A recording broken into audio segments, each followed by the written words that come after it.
Galatians chapter 3, verse 19. February 13, 1900. Wherefore then the law? This inquiry of the Pharisees which believed was not limited to the law of God, although that, being the chief of all laws, was of course the principal thought in the inquiry.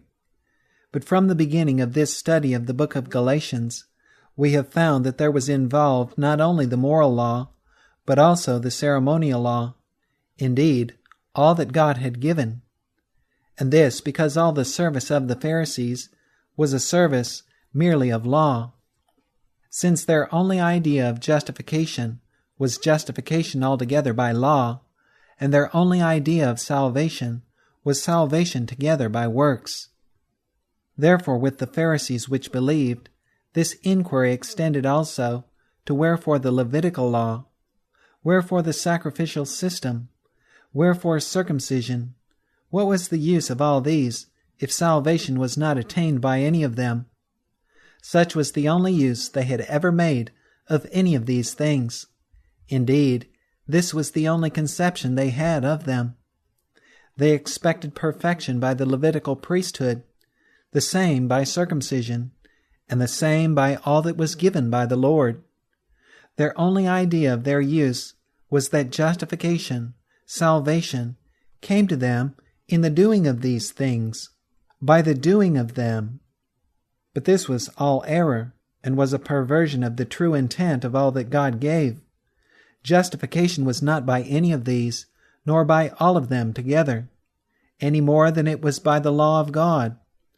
Justification was always by faith, and the sacrificial system, and all the services and ceremonies of the Levitical law were only means which God gave, by which faith was expressed. The sacrifices were means of expressing faith that they already had in the great sacrifice that God had made. And this same query, and for the same reason, is raised today by thousands of Pharisees which believe, in their enmity against the truth of the gospel. For this reason alone, wherefore then the law, is a live question today, and always will be a live question wherever the truth of the gospel, righteousness by faith, is preached. But there is a greater reason than that as to wherefore then the law, being a live question today and always. It is a true and proper question always, in the inquiry after the truth as it is in Jesus. For in the whole divine economy of the times of Israel, there is precious truth, rich instruction, and glorious light for all who would be taught of God. This was all there for the people of Israel of old, but through carnal mindedness and its self-justification they missed it.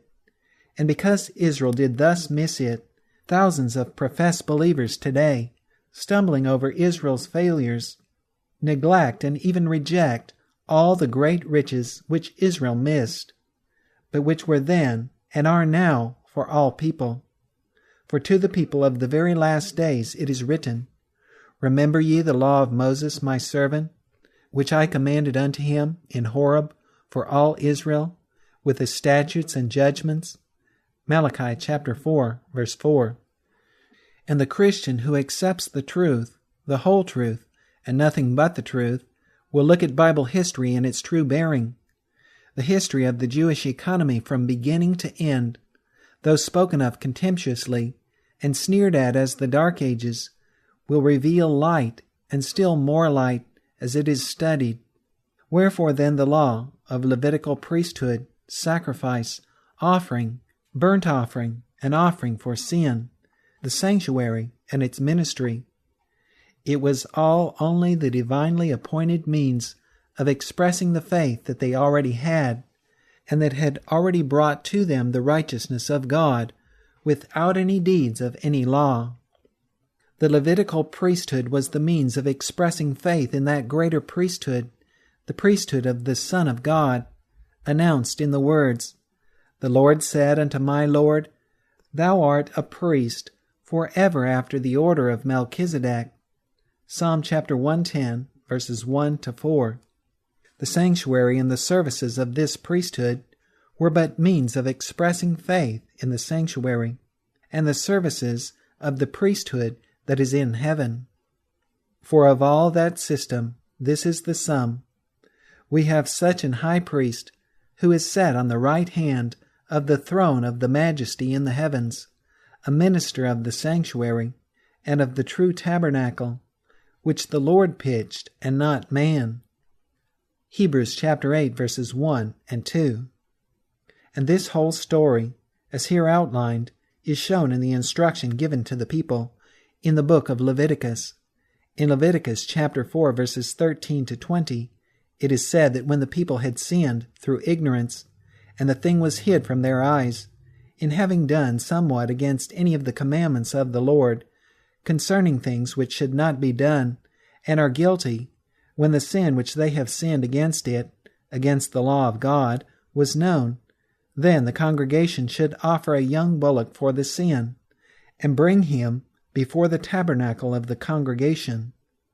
And the elders of the congregation were to lay their hands upon the head of the bullock before the Lord, thus confessing the sin of the congregation, and laying it upon the bullock. Then the bullock must be killed before the Lord, and the priest that was anointed brought of the bullock's blood to the tabernacle of the congregation, and dipped his finger in some of the blood, and sprinkled it 7 times before the Lord, even before the veil. And he put some of the blood upon the horns of the altar, which was before the Lord, in the tabernacle of the congregation, and poured out all the blood at the bottom of the altar of the burnt offering, which was at the door of the tabernacle of the congregation. Thus the priest made atonement for them, and the sin was forgiven them.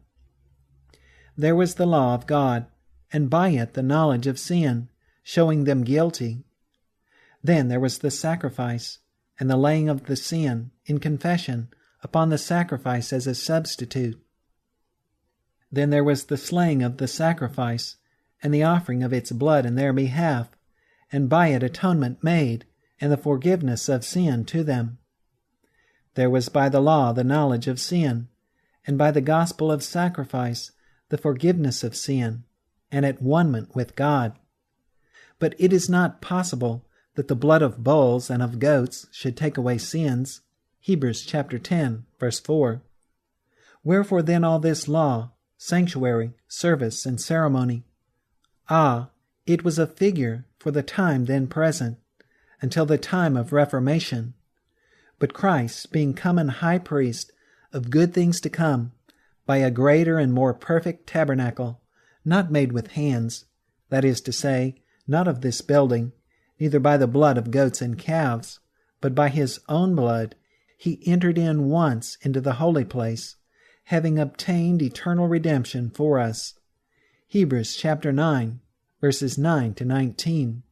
And with Christ, and in Christ, we have this today, AD 1900, the substance of which all that was a shadow. In the heavenly temple there is the ark of his testament, in which is the testament, his law.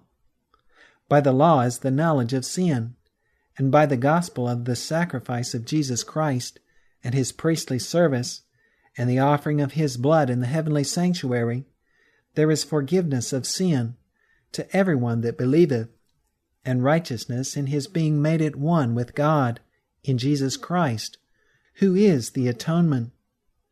And the only difference between the times before Christ and these times after Christ, it is that then, because Jesus had not yet come and offered himself, but was to come, faith in his coming and offering himself could be expressed only in this way, whereas now that he has come and has offered himself a sacrifice, and has entered upon his priesthood, and ever liveth to make intercession for us, faith is now expressed in the bread and wine, the body and blood, representing that which has actually been offered. To offer a sacrifice now, and to have a priesthood and a priestly ministry on earth, would be to deny that Christ, the true sacrifice, has yet been offered. Thus there was a clear use and intelligent use for all the laws, both moral and ceremonial, which were given to Israel. and this without any purpose or thought of any justification coming by any of them, or all of them together, but that justification comes always and only by faith. And this is wherefore the law, as to the ceremonial law. And from the considerable and careful study of the subject, we are thoroughly convinced that in the book of Galatians, the book of Romans, and the book of Hebrews meet. The letter to the Galatians was written before either the letter to the Romans or that to the Hebrews. In the controversy raised by the Pharisees which had confused the Galatian Christians, both the moral and the ceremonial law were involved, and so both are involved in the letter to the Galatians, and the whole ground is briefly covered.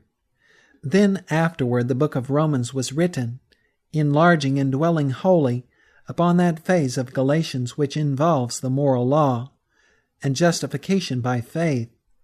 And the book of Hebrews was written, enlarging and dwelling wholly upon that phase of Galatians which involves the ceremonial law and justification by faith. And we believe that as the whole subject is more and more carefully studied, the more it will be seen that in Galatians both Romans and Hebrews are comprehended.